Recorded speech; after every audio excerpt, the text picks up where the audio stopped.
of course, the investment was coming to our country not because they were producing for a very small market, but they were producing for the 500 million market of the European Union. So really 99% of the production of these car companies is going to export. And this was the increase of the export, which is also incredible. And what is even more interesting, that the share of the export outside the EU was rising actually. So the car companies came mostly to serve the European market, but once they were in Slovakia, they started to export cars to Russia, even to China. We are exporting cars to China, like everything is made in China, but we are exporting things to China, which is very interesting.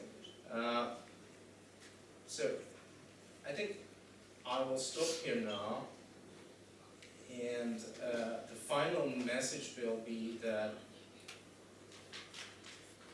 we have to be realistic.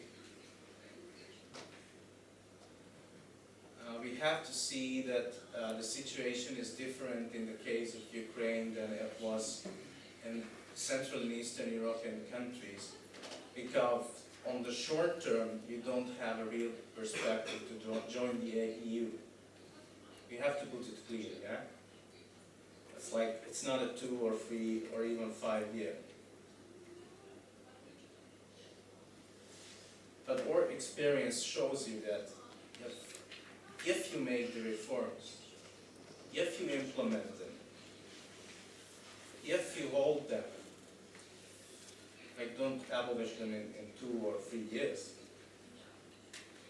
then you have a chance to solid economic growth, to fiscal sustainability, to attract investment, and to have a convergence toward the living standards in the European Union, because really that was our case.